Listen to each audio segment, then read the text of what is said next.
Fraternidad Cristiana, una iglesia cristiana para la familia, presenta Reflexión Espiritual, en donde la Biblia cobra sentido para el hombre de hoy.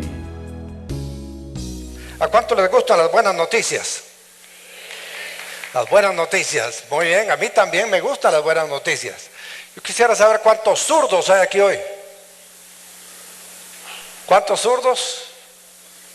1, 2, 3, 4, 6, 8, 10, 12, 14, 17, 18, 19, 20, 21, 22, 23, 24 zurdos. Los zurdos somos pocos, pero no somos malos. ¿Cuántos saben que los zurdos somos buenos?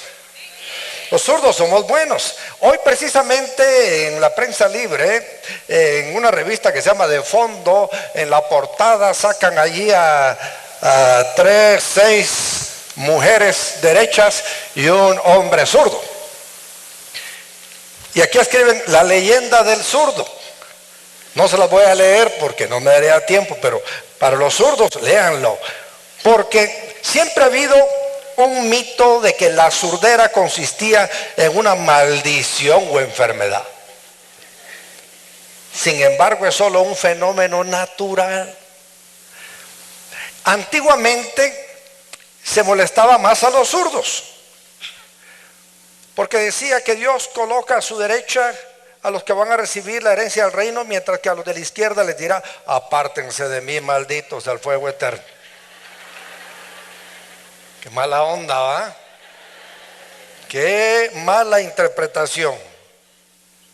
Por ello, dice, la Inquisición los consideraba tan dignos de arder en las llamas como a los poseídos o a las brujas. Sin embargo, los zurdos somos buenos.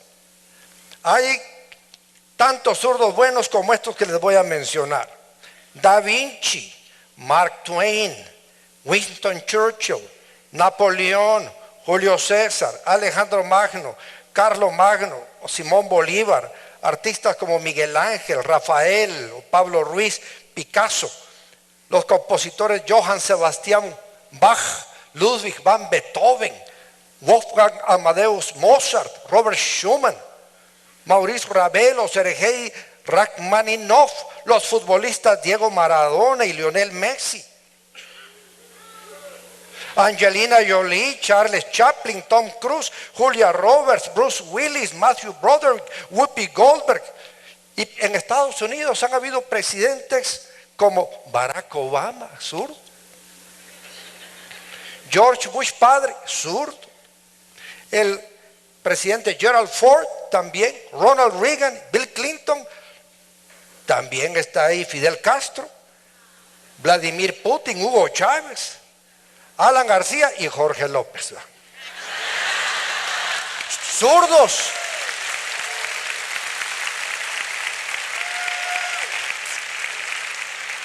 Miren, hermanos, la buena noticia para los zurdos hoy es de que Dios también ama a los zurdos. Ahora pregunto yo aquí: ¿cuántos se han avergonzado de ser zurdos alguna vez? Porque a veces los pobres zurdos viven en un mundo para derechos. Todas las puertas se abren para la derecha. Todos los aparatos se manejan con la derecha.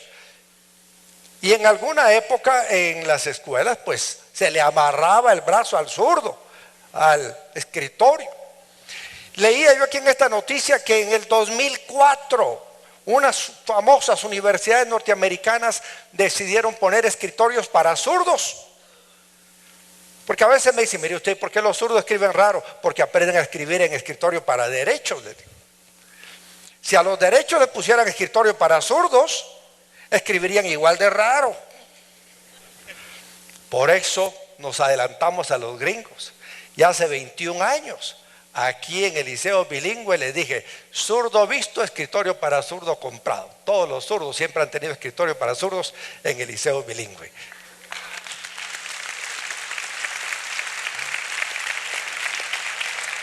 Entonces los zurdos aprenden a escribir con su brazo apoyado, porque cada vez que yo voy a firmar algo me lo ponen como se lo ponen a los derechos. con el ángulo 45 grados para los derechos. Yo le digo, muchas gracias, permítame, lo pongo de ángulo 45 grados para los zurdos y ahí va la firma. Pero a veces algunos zurdos se han de haber sentido raros y mejor ahí tuvieron que ocultar su surdera. Pero es difícil ocultar la surdera. Ahora pregunto yo, ¿cuántos cristianos que están entre no cristianos se sienten raros? A veces los cristianos, cuando están entre no cristianos, se sienten incómodos porque no son igual de malcriadotes, no son igual de vulgarotes, no son igual de borrachotes, no son igual de mentirosotes, no son igual, se supone pues, ¿verdad? Pero a veces el cristiano en medio de la presión de grupo mundano le da pena decir que es cristiano. A mí, gracias a Dios, nunca me dio pena decir que soy zurdo, ni nunca me ha dado pena decir que soy cristiano. Cuando estudiaba en la escuela secundaria, allá en la escuela normal, y entré ahí entre 12 y 13 años de edad a estudiar, entre mis libros de texto en la mochila siempre llevaba mi Biblia. Y cada vez que había oportunidad de compartir con alguien del Evangelio, pues tenía ahí la Biblia a la mano. ¿Qué creen que me pusieron de apodo en la clase? Biblia. Mira vos, Biblia, me decía, ¿qué dice sobre tal cosa? Allá iba la oportunidad para compartir del Evangelio. Ahora, gracias a los reporteros, hoy estamos enterados de muchas noticias. La gente dice, habla tanto terremoto que hay. No, siempre han habido terremotos. El problema es que antes no se enteraba uno. Pero ahora todos lo vemos el día que pasa en los noticieros. Y ahí estamos prendidos a ver ahora dónde fue. ¿Va? Terremotos en todo el mundo. ¿Cuál es el evento deportivo más importante que se acerca en este año? ¿Cómo lo sabe? Por las noticias. Las noticias y todos están. Ayer andaba mi hijo de 34 años emocionado porque ya llenó su álbum de fútbol del 2010. Pero eso es ¿por qué? Por las noticias. Los reporteros nos ponen al tanto. Y ahora cada vez es más rápido. Y ahora nuestra unidad móvil reportando de Fraijanes, motín en Fraijanes. Y ahí estamos nosotros viendo si no le pasó nada a nuestro primo el preso. Por las noticias. Ahora yo les digo una cosa, mis hermanos. Nosotros tenemos que ser también reporteros de Dios. ¿No creen que vale la pena que demos noticias buenas y que hablemos de Dios? Miren, precisamente el Evangelio tiene que ver con las noticias. En Lucas 1:19 nosotros encontramos un pasaje muy interesante sobre este tema. Lucas 1:19. Había una pareja de viejos estériles. Cuando se habla de viejos estériles, se habla de personas tristes y frustradas porque no pueden tener hijos. Pero en Lucas 1 llega un ángel de Dios y le da una buena noticia. ¿Cuál creen que es la buena noticia? Que van a tener un hijo. Ahora imagínese usted un viejo estéril que nunca ha podido tener hijos. Se le aparece un ángel y le dice, tu mujer va a quedar embarazada. ¿Será buena noticia o no? No quieren tener hijos, ¿verdad? Para una pareja que sí quiere tener hijos y que nunca ha podido tener, que le digan, mire, está embarazada su mujer, es una buena noticia. Bueno, esa es la historia de Zacarías y Elizabeth, la prima de María. Y dice en el versículo 19, yo soy Gabriel y estoy a las órdenes de Dios, le contestó el ángel. He sido enviado para hablar contigo y darte estas buenas noticias. Lo interesante es que la palabra evangelio es un término de origen griego que significa buena noticia. ¿Qué significa evangelio? Buena noticia. Eso significa. Tan fácil que era, ¿verdad? Como cuando uno iba a la escuela y no sabía contestar la pregunta, y a la salida uno decía, ¿vos qué pusiste en la 4? Buena noticia. Ah, tan fácil, va. Tan fácil, buena noticia. Esta es la respuesta. Principalmente en las cartas el término se usa con sentido especializado. Estoy hablando de las cartas apostólicas, las de Pablo y todo. Es decir, el mensaje acerca de Jesucristo. Cuando se habla del mensaje acerca de Jesucristo, se refiere al evangelio. ¿Y eso quiere decir qué? Buena noticia. Y el ejemplo se lo leí en Lucas 1:19 y en Hechos 5:42 hay otro buen ejemplo. Hechos 5:42. Que dice Hechos 5:42, y día tras día en el templo y de casa en casa no dejaban de enseñar y anunciar las buenas nuevas de que Jesús es el Mesías. Buenas nuevas. En otro pasaje se ha traducido como buenas nuevas o buenas noticias. Más tarde el término llegó a usarse para referirse a los libros que relatan la historia de Jesús. Así que hoy estamos aprendiendo algo que deberíamos saber ya hace mucho tiempo, pero a lo mejor no habíamos caído en esto. Evangelio es buena noticia. Y cuando hay una buena noticia, ¿qué tenemos que hacer nosotros los cristianos? Darla. Dígale a su vecino, cuente la buena noticia. Hable de Jesucristo. Ahora, lo interesante es que yo he visto reporteros de deportes que si usted lo pone a correr les da un infarto. ¿Por qué? Porque físicamente son descuidados. Es decir, hablan de deporte, pero no lo practican. Ahora, el cristiano debe hablar del evangelio, pero debe ¿qué? Practicarlo. Entonces usted debe de ser un creyente practicante, un cristiano que vive lo que predica, que practica lo que predica. Cuando hablamos del amor de Dios, tenemos que ser gente que amamos. No tenemos que ser como mi tío. Yo tuve un tío que era borracho. Todos los fines de semana se emborrachaba. Era jefe de un gran taller, era buen trabajador, pero el fin de semana lo que hacía él era ¿qué? Emborracharse. Y a veces en la cantina estaba ya borracho y empezaba a hablarle del evangelio a uno que estaba a la par. Y le empezaba a decir, mira, tenés que reconocer que sos pecador, que Cristo vino al mundo para morir por los pecadores como vos. Tenés que arrepentirte. Sí, sí, el otro sí. Así que vas a creer en Cristo o te vas a arrepentir o te pego.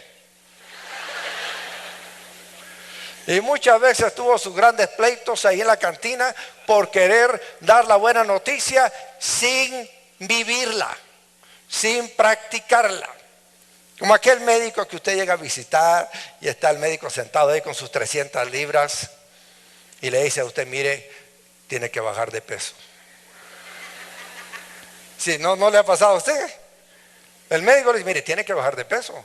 Porque sus triglicéridos y el colesterol y lee todos los exámenes y usted dice, sí, tiene razón. Pero usted en su mente no se lo dice, pero se pone a pensar.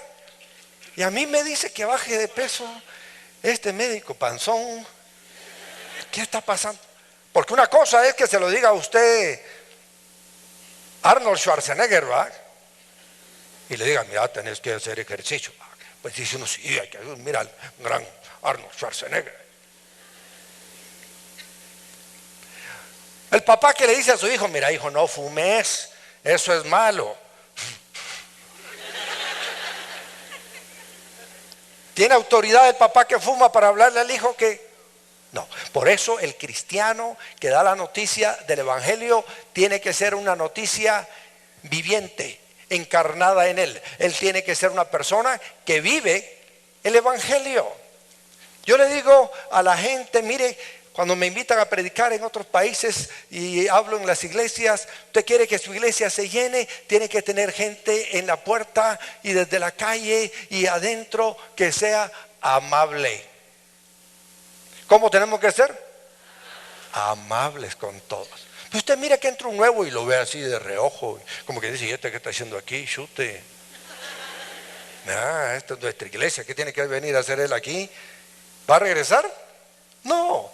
Entonces, si Dios es amor y el evangelio es una buena noticia, tiene que ser impartida la buena noticia por personas que viven el evangelio. Como aquellos que dan la noticia del deporte, pero que también practican el deporte y viven el deporte. ¿A quién oiría usted mejor hablar de fútbol? ¿A Lionel Messi? ¿O a alguno de ustedes? Todos nos sentaríamos a hablar de fútbol. ¿Con quién? Con Lionel Messi. ¿Por qué? Porque vive el fútbol, practica el fútbol, es excelente en fútbol. Entre mejores cristianos seamos nosotros, más nos van a escuchar. La noticia va a ser más creíble. Cuando el evangelio llegó a Samaria, lo llevó Felipe. Y dice en la Biblia, allí en el libro de los Hechos, que creyeron a Felipe y luego creyeron a Jesús. Porque la gente antes de creer en Jesús, tiene que creer en usted. Pero si usted habla del evangelio, pero saben que usted es mala paga, le pega a su esposo, maltrata a sus hijos, todo el tiempo está haciendo escándalos, como aquella señora que hacía escándalos en su casa todo el tiempo, y de repente va a visitarla el líder de la célula y ella abre la puerta y le dice, ay hermano, si hubiera venido media hora antes me encuentro en mi tiempo devocional, porque la encontró gritándole a todo el mundo. El evangelio lo tenemos que vivir. Por eso dice Mateo 5:16, hagan brillar su luz delante de todos. Nosotros somos la luz del mundo. Eso dijo Jesús, ¿verdad? Dígale a su vecino, usted es la luz del mundo. ¿Qué pasa cuando hay un apagón? ¿Podemos movernos igual? Sobre todo si le pasa como a mí, que con frecuencia me toca dormir en un cuarto que no es el mío. Y si hay un apagón, ¿qué pasa? Me levanto y me doy en la pared. Porque uno en su cuarto, por lo menos de memoria, sabe más o menos por dónde se mueve uno para ir al baño, ¿va? Pero ya me ha pasado a mí que a veces me levanto y blungo en el closet, por no encender la luz. La luz evita que la gente se accidente, que la gente mire el camino, que la gente sepa a dónde ir y cómo ir. Eso somos nosotros. Somos la luz del mundo. Y la luz del mundo sirve para que la gente vea el camino. Y el camino es Cristo. Eso dijo Juan 14:6. Yo soy el camino, la verdad y la vida. Y la gente necesita saber cuál es el camino. ¿Quién le va a mostrar el camino? Nosotros. Líder es aquel que ya anduvo por el camino y que ya lo conoce. Eso somos nosotros. Por eso debemos compartir nuestra fe a los demás con nuestro ejemplo, pues nuestros hechos hablan más fuerte que nuestros dichos. Repito, nuestros hechos hablan más fuerte que nuestros dichos. Gypsy Smith, un evangelista norteamericano, escribió hace muchos años sobre el quinto evangelio. Y él decía, ¿saben cuál es el quinto evangelio? Su propia vida. Usted es el quinto evangelio. Y antes que la gente lea el primero, el segundo, el tercero y el cuarto, que son Mateo, Marcos, Lucas y Juan, van a leer la vida de Charito, la vida de Juanita, la vida de Pedrito. Nuestra vida va a ser el evangelio número 1 que la gente va a leer. Y cuando la gente vea nuestra vida, entonces va a decir, yo quisiera ser como esa persona. Esa persona siempre es amable. Aunque es una persona muy encumbrada, es muy sencilla. Aunque es una persona muy poderosa, es muy amable. Aunque es una persona muy rica, es muy creyente. O aunque es una persona muy pobre, es muy feliz. Nosotros tenemos que vender el evangelio con nuestro ejemplo. Ahora el apóstol Pablo le dio una descripción del evangelio a los cristianos en Corinto. 1 Corintios 15:1 en adelante dice: ahora, hermanos, quiero recordarles el evangelio que les prediqué, el mismo que recibieron y en el cual se mantienen firmes. Mediante este evangelio son salvos. ¿Qué ocurre cuando nosotros recibimos este evangelio? ¿Somos qué? Salvos. La gente necesita saber cómo ser salvos. Si se aferran a la palabra que les prediqué, de otro modo habrán creído en vano, porque ante todo les transmití a ustedes lo que yo mismo recibí, que Cristo murió por nuestros pecados según las Escrituras, que fue sepultado, que resucitó al tercer día según las Escrituras, y que se apareció a Cefas y luego a los 12. Después se apareció a más de 500 hermanos a la vez, la mayoría de los cuales vive todavía, aunque algunos han muerto. Luego se apareció a Jacobo, más tarde a todos los apóstoles, y por último, como a uno nacido fuera de tiempo, se me apareció también a mí. Admito que yo soy el más insignificante de los apóstoles y que ni siquiera merezco ser llamado apóstol porque perseguía a la iglesia de Dios, pero por la gracia de Dios soy lo que soy. Pablo da testimonio del evangelio diciendo: antes de Cristo yo era perseguidor de la iglesia, ni merezco ser apóstol porque perseguía a la iglesia, pero tuve un encuentro con Cristo y gracias a Cristo ahora por la gracia de Dios soy lo que soy. ¿Cuántos podemos decir hoy lo mismo? Que por la gracia de Dios somos lo que somos. Esa es la gran verdad. Y la gracia que Él me concedió no fue infructuosa, al contrario, he trabajado con más tesón que todos ellos, aunque no yo, sino la gracia de Dios que está conmigo. En fin, ya sea que se trate de mí o de ellos, esto es lo que predicamos y esto es lo que ustedes han creído. En 1 Timoteo 2, 5 y 6 dice: porque hay un solo Dios y un solo mediador entre Dios y los hombres, Jesucristo hombre, quien dio su vida como rescate por todos. Este testimonio Dios lo ha dado a su debido tiempo. Evangelizar es dar la buena noticia de que Cristo murió por nuestros pecados. La gente vive agobiada por sus pecados. Vive agobiada por la gente que mató, vive agobiada por la gente que engañó, vive agobiada por las estafas que hizo, vive agobiada por los abortos que cometió, vive agobiada por muchas cosas. Y por eso ahora vemos en las noticias como hombres ya adultos confiesan que su vida fue trastornada, traumatizada, porque algunos de sus guías espirituales les abusaron de niños. Un abuso de un niño se ha hecho por un guía espiritual, por su papá, por su abuelo, por su hermano, por quien sea.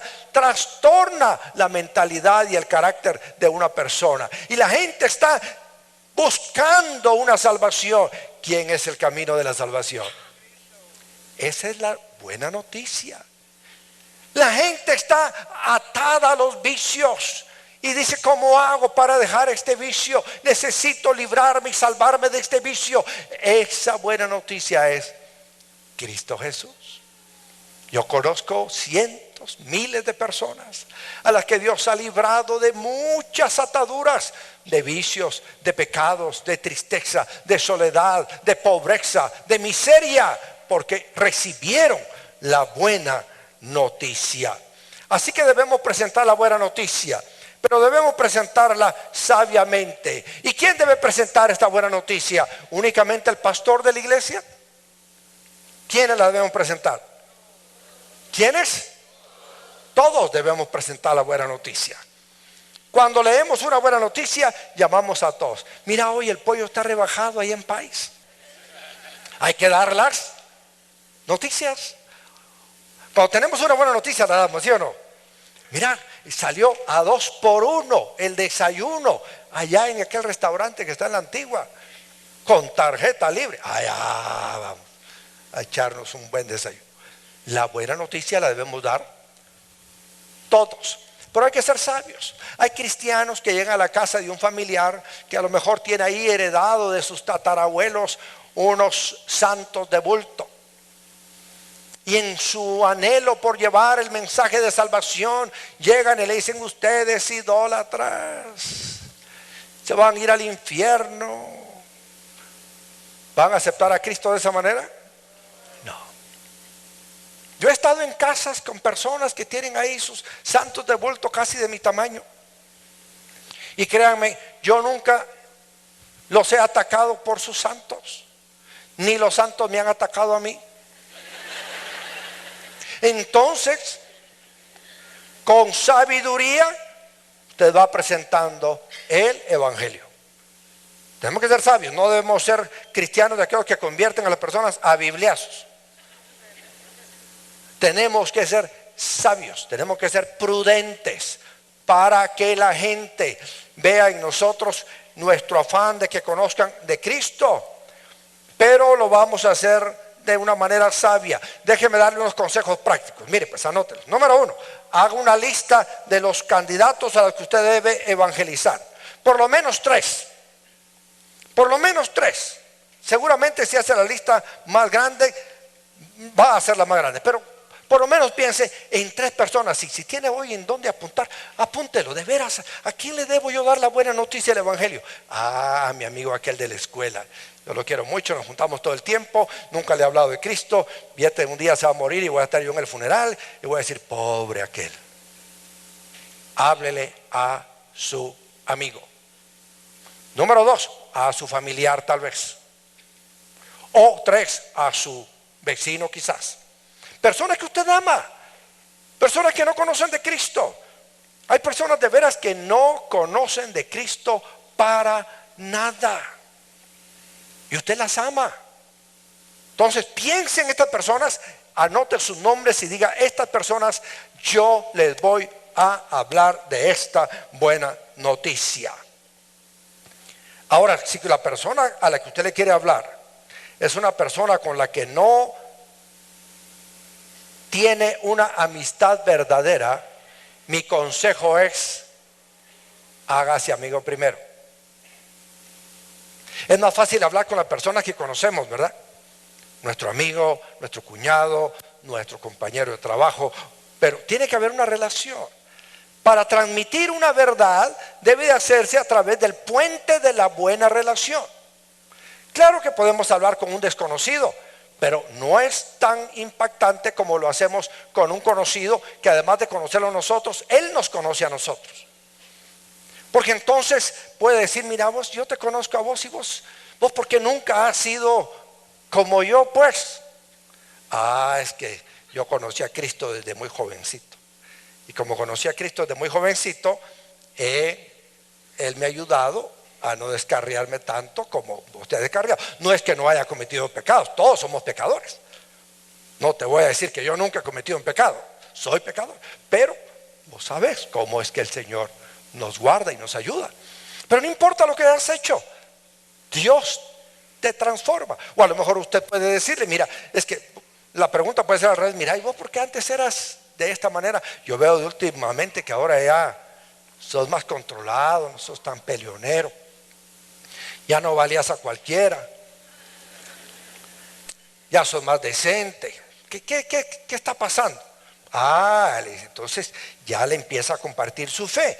Pero tenga una disposición de ser un buen amigo. Entonces va a tener un evangelio amigable, un evangelismo amigable.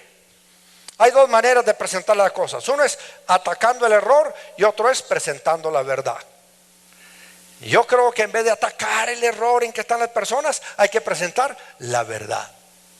En vez de decirle: deje de estar orando a San Simón, deje de estar orando a no sé quién. Diga la verdad. Jesucristo dijo, cuando oren, oren así: Padre nuestro que estás en los cielos. Él nos instruyó a hacerlo al Padre. Entonces es importante. Así que si usted invita a una persona a su casa, a su célula, a su grupo café, procure hacerse amigo de ella, porque la amistad es necesaria. En tercer lugar, ore por ellos. Ya tiene los nombres ahí apuntados de las personas. Ore por ellos, comparta lo que Dios ha hecho por usted. El testimonio debe de ser ABC. Eso quiere decir auténtico, breve y cristocéntrico. No se invente cosas. Yo estaba sentado y un ángel me bajó del cielo. No. A lo mejor sí, pero si no se invente cosas. Sea auténtico y sea breve y sea cristocéntrico. Es decir, Cristo es el centro de todo. ¿Cómo era su vida antes de Cristo? ¿Cómo conoció a Cristo? ¿Y cómo es su vida ahora? Después de haber conocido a Cristo. Así tiene que ser. ¿Cómo vivía usted antes de conocer al Señor? ¿Cómo conoció al Señor? ¿Y cómo vive ahora? Que es creyente. Siguiente consejo después de presentar el Evangelio, que el Evangelio es muy elemental. Todos somos pecadores, todos necesitamos perdón de pecados, todos necesitamos un Redentor. El Redentor es Cristo Jesús. Eso es el Evangelio. Y por supuesto, una vez que usted le presente el Evangelio, pregúntele: ¿querés recibir a Cristo hoy? Esa pregunta es clave. ¿Querés orar conmigo en este momento y entregar tu vida a Cristo? Y la persona pues va a decir sí o no. Pero en ese momento, si le dice que sí, ¿qué debemos hacer? Orar con él. ¿Cuántos han orado con alguien para que reciba a Cristo como su Señor y Salvador? Hay varios, pero hay muchos que nunca han tenido esa experiencia. Y esa la ven ustedes aquí domingo a domingo, que hago la pregunta: ¿quién quiere entregar su vida a Cristo? Pero la puedo hacer también cuando estoy con alguien en lo particular.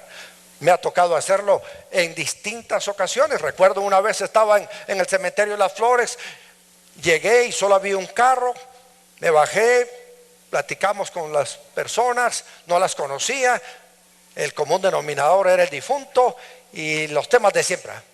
La vida es breve, ¿va usted? Sí, la vida es breve. Empezó a llovinar, le dije: miren, sigamos platicando, los invito a pasar a la sala de mi carro. Entraron al sillón de atrás la pareja, me pusieron al sillón de adelante y seguimos conversando. Y luego le dije: por eso es que debemos estar preparados para el encuentro con Dios, porque cuando menos lo sentimos, Dios nos llama a su presencia. ¿Están ustedes preparados para el encuentro con Dios? ¿Y cómo se prepara uno? Bueno, creyendo en Cristo como su Señor y Salvador personal. La Biblia dice que con el corazón se cree para justicia, pero con la boca se confiesa para salvación.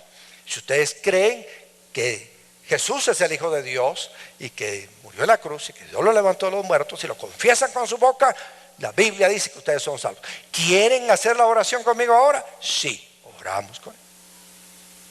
¿Quiénes son estos que les estoy contando? Carlos López y su esposa. Carlos López es el director de la obra de teatro ahora, el que presenta La Vida Dolorosa y que prepara todas esas obras de teatro. Dígame si valió la pena hablarle de Cristo. Claro que valió la pena hablarle de Cristo. Ahora, tenemos que hablar de Cristo cuando estamos con nuestros amigos y cuando estamos con nuestros familiares.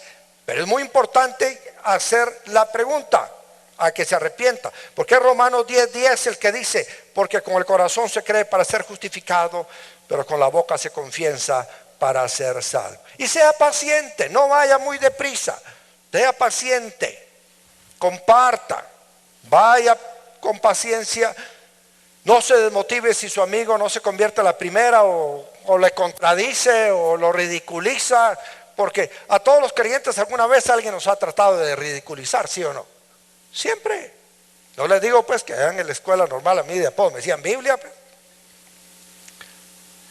La gente molesta, cada vez molesta menos y me preocupa que moleste menos, pero siempre es: ahí viene, aleluya, ve cada uno con la suya. En fin, ahí va, siempre molestando. Pero nosotros tenemos que tener paciencia, porque muchos de los que están aquí hoy antes eran de los que molestaban a los creyentes, antes eran de los que apedreaban las iglesias de los creyentes, antes eran de los que rayaban los carros de los pastores, antes eran de los que hacían un montón de daños, pero hoy están aquí convertidos porque alguien tuvo paciencia, les habló de Cristo y creyeron. ¿Qué tal si le damos un aplauso a todos los que nos hablaron de Cristo?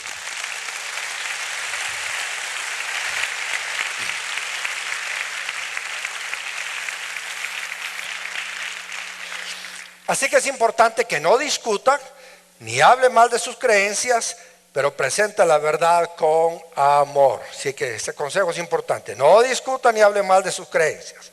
Presente la verdad con amor. Y además, disipúlelo. En el momento que usted ora por él y esa persona se convierte a Cristo, es una persona nacida de nuevo, una nueva criatura, un bebé espiritual.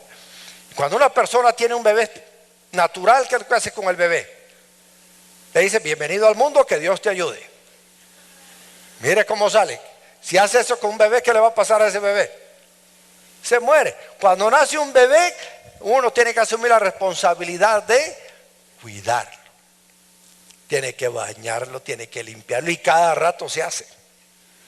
Hay que limpiarlo a cada rato. Ya va a llegar el día cuando se va a hacer, ya no cada rato, pero ya se va a encargar el sol. Ya no va a tener que amamantarlo, ya se va a alimentar el sol. Pero mientras llegue ese momento, nuestra tarea es discipularlo. Somos padres espirituales de esa persona. Entonces tenemos que tomar a esa persona bajo nuestro cuidado hasta que madure. Primero, ubicarlo y llevarlo personalmente a una célula. No le diga: mira, te espero. No, vaya a buscarlo, llévelo las primeras veces.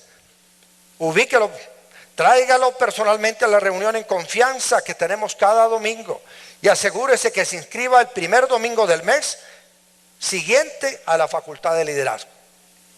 Si se convierte, tráigalo a su célula, inscríbalo a la facultad de liderazgo, sea su padre espiritual hasta que esté listo para dar a luz a sus propios hijos, porque debemos ser los reporteros de Dios. ¿Cuántos quieren ser reporteros?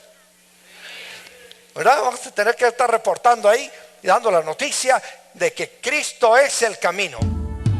Esperamos que logre poner en práctica este mensaje de edificación y bendición para su vida.